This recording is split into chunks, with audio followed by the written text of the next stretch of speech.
여러분 반갑습니다. 9월 22일 맥체인 성경 읽기 시간입니다. 오늘 함께 읽으실 말씀은 사무엘하 18장, 시편 73편, 에스겔 25장, 고린도후서 11장입니다. 오늘은 사무엘하 18장 말씀 우리 같이 잠깐 살펴보고 우리 기도합시다. 이 사무엘하 18장에는 그 앞에 아버지 다윗 왕에게 반역을 해서 거의 성공할 뻔했던 이 압살롬이 이 다윗 군대와 전투에서 패배하고 결국은 어이없이 붙잡혀 죽는 그런 기사가 기록되어 있어요. 사무엘하 18장 9절에 이렇게 앞에 이제 전쟁을 다윗 군대와 이 압살롬 군대가 전쟁을 하는 장면이 있었는데 압살롬 군대가 패배해요. 사실상 이제 압살롬 군대가 훨씬 숫자도 많았는데 다윗 군대에 패배를 해요. 결국은 하나님의 뜻이 있겠죠. 어쨌든 그 전쟁이 이제 패배를 하면서 18장 9절에 자, 압살롬이 이 다윗의 부하들과 마주쳤어요. 그래서 이제 도망을 갑니다. 가는데 압살롬이 이제 노새를 탔어요. 이 노새는 당시 왕족이나 귀족들의 자가용에 해당하는 것입니다. 말은 그렇게 많지 않았고요. 그래서 이제 노새를 타고 도망을 간 거죠. 근데 그 에브라임 수풀에서 이제 전쟁을 하게 되었는데 나무가 이제 상당히 이제 많았던 것 같아요. 자, 근데 그 도망치던 노예가 큰 상수리 나무 아래를 가다가 번성한 막 가지가 뻗어 있는 나무 아래를 지나다가 이 압살롬이 머리숱이 굉장히 많았다고 합니다. 그래서 굉장히 자랑스러운 그런 머리카락이었는데 그 머리를 이렇게 해놓은 게 상수리 나무에 걸린 거죠. 노새를 타고 가다가. 그러면서 노새는 지나가 버리고 이 압살롬은 이 머리카락 때문에 상수리 나무에 대롱대롱 매달리게 된 거죠. 그거 어떻게 이러지도 저러지도 못하고 그거 다 쳐다보는 거 아니에요. 다윗 군사들이 쳐다보고 반역의 이제 수괴잖아요. 근데 사실은 이제 다윗이 그 아들 좀 잘 부탁한다고 장수들에게 그렇게 얘기를 죽이지 않도록 부탁을 했거든요. 근데 이제 그 백성들은 이제 그 얘기를 다 들었어요. 근데 사실, 이 반역의 이제 수괴잖아요. 결국은 이제 죽을 수밖에 없는데, 어쨌든 다윗은 아버지로서 그 아들을 좀 죽이지 않도록 다윗 장군들에게 그렇게 부탁을 하는 것을 보게 됩니다. 어쨌든 이제 걸려 있어요. 그래서 누가 이제 요압 장군에게 얘기를 했다. 왜 너 진짜 찔러 죽였으면 내가 너에게 큰 상을 줬을 텐데 아직 그대로 뒀단 말이냐. 그러고는 가가지고 그냥 창으로 찔러 죽입니다. 그렇게 해서 압살롬은 반역을 거의 성공할 뻔했던 압살롬 왕자는 그렇게 죽고 맙니다. 그러니까 이제 이 뒤에 이제 그런 구절도 나오지만 이 압살롬이 참 잘생겼고 머리털 숱이 많은데 숱이 많다고 하는 것은 힘의 상징이라고 합니다. 당시. 그래서 굉장히 좋게 얘기를 했죠. 머리를 한 번씩 깎으려고 보면 머리숱이 이만큼 나왔다고 몇 건이나 나왔다고 막 그런 데 기록까지 18그 앞에 보면 나와 있어요.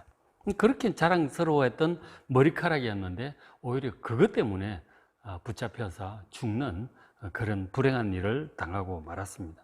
그러니까 그걸 참 보면서 저도 그런 생각이 들더라고요. 우리가 평소에 자랑스럽게 생각하는 게 있잖아요. 뭐 키가 크다든가 힘이 좋다든가 뭐 돈이 많다든가 집안이 좋다든가 이런 거 있죠. 그죠? 난 뭘 잘한다든가 자랑스럽게 생각하는 그것 때문에 오히려 사람이 죽을 수도 있구나 하는 생각을 하면서 너무 잘하는 거 자랑해서는 안 되겠구나 그런 생각도 하게 되는 것이죠. 압살롬이 이제 그랬던 것이죠.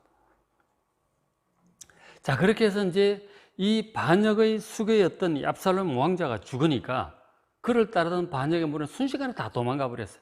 전부 그냥 다 도망가 버렸어요. 순식간에 흩어진 것이죠. 그러니까 반역 상황은 그냥 끝나버렸습니다. 자, 그렇게 해서 압살롬의 반역이 실패하고 그 압살롬이 아들 하나 없이 그렇게 죽게 된 거죠. 그래서 대가 끊어져 버렸습니다. 이런 구절이 나오고 있어요. 18장 18절에 압살롬이 살아있을 때에 자기를 위하여 한 비석을 마련하여 세웠습니다. 그래서 이는 그가 자기 이름을 전할 아들이 내게 없다고 말했기 때문이죠. 아들이 없다. 그래서 이제 비석을 이렇게 세워서, 그러므로 자기 이름을 기념하여 그 비석에 이름을 붙였어요. 그 비석에다가 이제 새겼겠죠. 그 비석이 왕의 골짜기에 있고 이제까지 그것을 압살롬의 기념비라 일컫더라. 그 후대까지 이제 보존이 되었던 것 같습니다. 아마 이제 다윗 왕이 두도록 했겠죠. 왕자의 기념비니까. 그러니까 거기 압살롬의 기념비라고 하는 비석이 이제 대대로 이렇게 이제 전해져 내려오게 되었어요.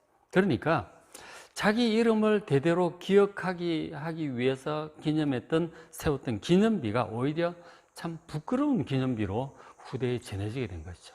아주 위대하고 정의로운 그런 업적을 남겼더라면 그 기념비는 두고두고 이제 자랑스러운 기념비가 되겠죠. 그러나 이 압살롬의 기념비는 반역을 했고 반역에 실패한 이 반역자의 어떤 기념비라고 하는 부끄러운 기념비가 되고 말았습니다. 한마디로 이 압살롬은 완전히 실패한 인생이었던 것이죠. 그 인생은 완전히 실패했습니다. 비참하게 멸망하고 말았어요. 자, 그러면 과연 이 압살롬이 왜 실패했을까? 오늘 이 부분을 같이 좀 생각해 보려고 합니다. 이 압살롬은 원래 누구보다도 유리한 위치에 있었어요. 일단 왕자잖아요. 왕자인데 그냥 보통 왕자도 아니고 보면 14장 25절 그 앞에 있는 부분이죠. 14장 25절에 온 이스라엘 가운데서 압살롬 같이 아름다움으로 크게 칭찬받는 자가 없었다. 정말 잘생겼던 것 같아요. 미남이었던 것 같아요. 완전히 요즘 말로 치면 아이돌처럼 아주 잘생긴 건장한 그런 청년이었던 것 같습니다. 정말 잘생겼고 그는 발바닥부터 정수리까지 흠이 없어요. 막 손도 발도 막 얼굴, 코, 눈, 입 할 것 없이 그렇게 잘생겼던 것 같아요. 스타급으로 잘생겼고, 그리고 이제 그의 머리털이 무거움으로 연말마다 깎았다. 그러니까 머리 숱이 많다는 거죠. 힘이 좋다는 거죠. 굉장히 사람들이 좋아했어요. 그러니까 굉장히 또 사람이 매력적인 사람이었던 것 같아요. 잘생긴 사람이 좀 매력적이잖아요. 그죠? 사람들이 굉장히 압살롬을 좋아했어요. 인기가 있었단 말이에요. 그리고 상당히 덕망도 있었고요. 그리고 지혜로웠어. 보면은, 반역을 할 때 보면은 상당히 지혜롭다는 것을 알게 돼요. 그 지혜 없이는 못하죠. 리더십도 있고요.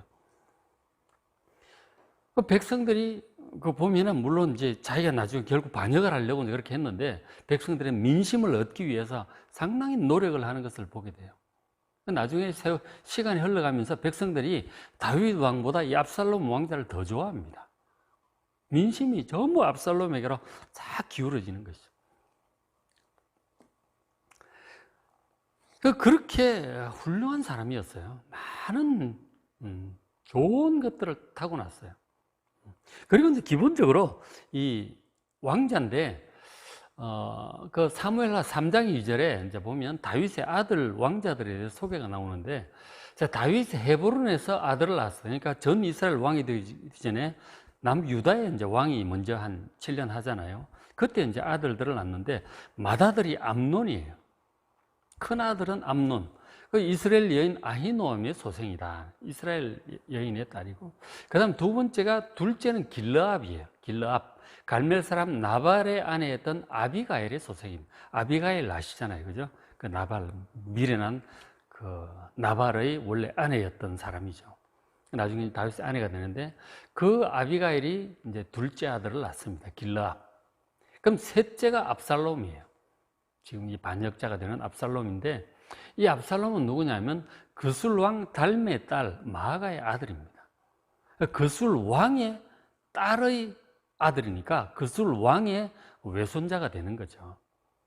그러니까 이 압살롬의 어머니가 이 그술 왕의 이제 공주니까, 그러니까 이 압살롬 같은 경우는 외갓집이 그술이에요. 외국이에요, 그죠? 외국 피가 이제 있는 것이죠. 그러니까 아마 그 어머니 마아가가 이제 굉장히 미인이었겠죠. 그 피가 또 이렇게 압살롬에게로 흐르고, 또 압살롬이 상당히 미남으로 잘생긴 그런 왕자였는데, 저기 보면 이제 왕위, 계승, 서열이 세 번째가 되는 거죠. 첫째가 암논이고, 근데 길르압 같은 경우는 저기 외에는 전혀 뭐 이름이 나오질 않아요. 그래서 이제 학자들 짐작으로 아마 길압은 일찍 죽었나 보다, 조사했나 보다, 이제 그렇게 짐작을 합니다. 그러면은 암논 다음에 압살롬이에요. 왕위 계승서열 이제 두 번째가 되는 거죠. 그러면은 뭐 첫 번째가 아닌 건 좀 아쉽지만 두 번째도 이제 왕이 될 가능성이 상당히 많죠. 그리고 워낙 인기가 있고 잘생겼고 이랬으니까. 굉장히 이제 뭐 좋은 조건이 아주 많은 거죠. 기본적으로 왕자에다가 왕위 계승서열 두 번째에다가 뭐 그렇게 잘생기고 인기 있고 막 그랬으니까 굉장히 좋은 인생의 역할, 진짜 금수저 중에 금수저라고 할 수 있겠죠. 그런 압살롬이었어요. 정말 성공적인 인생을 살 수 있는 모든 좋은 여건들을 다 가지고 태어났던 것이죠. 자, 그런데 이 압살롬의 인생이 왜 꼬이기 시작했느냐? 여러분 앞에 보신 분들은 아실 거예요. 압살롬의 인생이 꼬이기 시작했는데 이제 그런 위기가 다가왔을 때 잘 극복을 해야 되는 거죠. 잘 극복을 해야 되는데 어떤 위기인지 앞에 13장, 14장 때 여러분 보셨잖아요. 자, 압살롬은 암논이, 그러니까 그 첫째 왕자죠. 자, 이복형이면서 첫째 왕자. 그 암논이 그의 누이 다말, 압살롬의 친 여동생이죠. 그 다말을 이제 강간을 했단 말이에요. 그랬기 때문에 이 압살롬이 자기 이복형 암논을 이제 미워하게 된 거죠.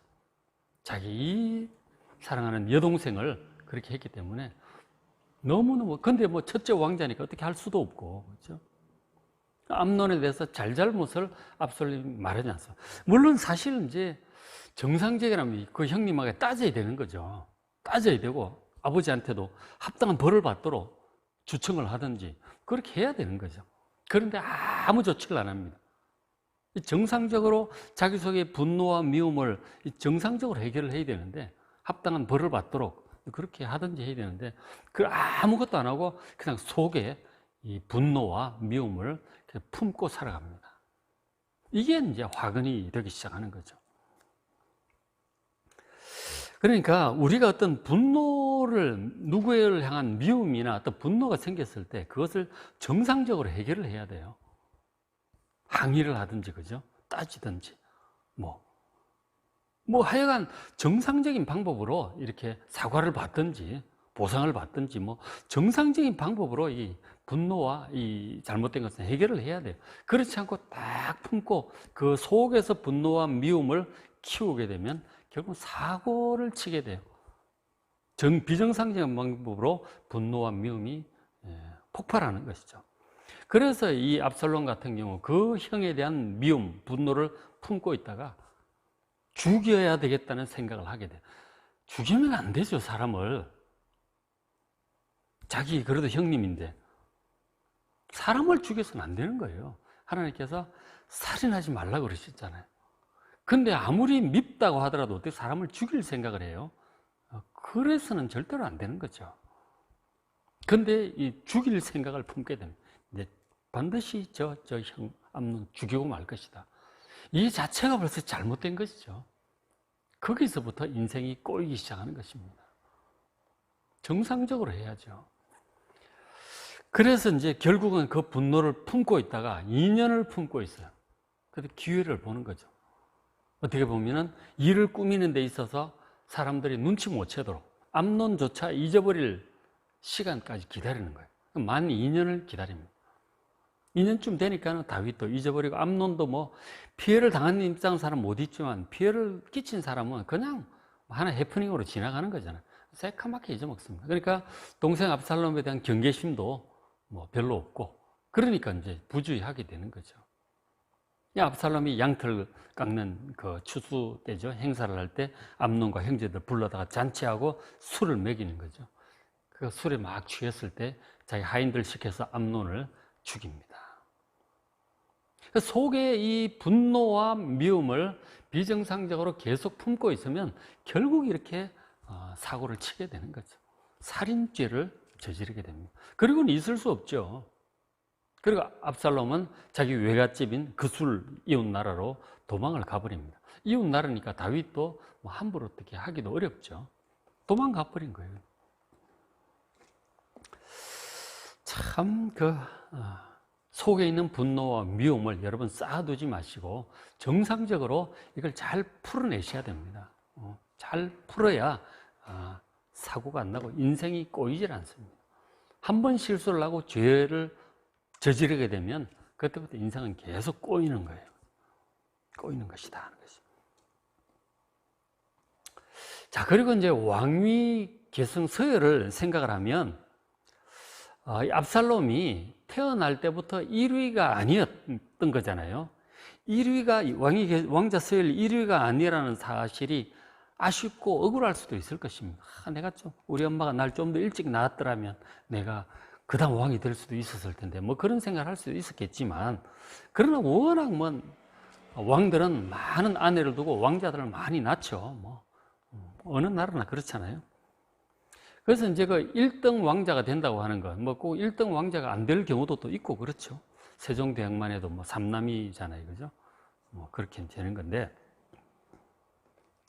어쨌든 이 2위로 일단 태어난 이 압살롬은 좀 억울한 생각이 들 수도 있겠지만, 왕은 하나님께서 세우시는 거예요.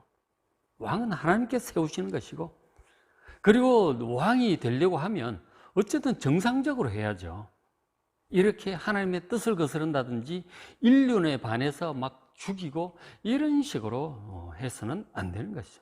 그러니까 아버지로부터 인정을 받고 이제 왕위 계승을 정상적으로 받도록 노력을 하든지 공을 세우든지 뭐 그렇게 해야 되는 것이지, 이 형을 죽여서라도 내가 왕이 되어야 되겠다, 그런 생각을 조금이라도 품는다면 그것은 아주 잘못 생각하는 것이죠. 잘못된 생각은 사고를 치게 되고 그것은 결국 큰 대가를 치르게 될 것입니다. 이 왕은 정말 하나님의 인정을 받아야 되고 아버지 왕의 인정을 받아야 왕이 될 수가 있는 것이죠. 그렇게 반역을 해서 왕위를 해야 되겠다고 생각하는 것은 정말 잘못 생각하는 것입니다. 자, 그러니까 이제 압살롬이 자기 형인 암논 왕자를 죽인 이유는, 첫째는 누이 사건에 대한 암논에 대한 미움이죠. 원한이죠. 거기에다가 이 왕권에 대한 욕심도 있었던 거예요. 저 암논을 죽이고 나면 그 다음은 나다, 이렇게 되는 거잖아요. 분명히 이제 그런 두 가지 마음이 함께 있었던 것이죠. 그래서 결국은 그 암논을 죽이고 갔다가도 또 시간이 지나가면 또 잊혀지니까 돌아올 수 있는 거예요. 그 위치를 되찾으면 다시 이제 첫째 왕자가 되잖아요. 그런 것들은 이제 다 생각을 하는 것이죠. 자, 그런데 그 두 가지 동기, 형에 대한 미움, 두 번째로 왕이 되고자 하는 그 마음, 사실 역심이죠.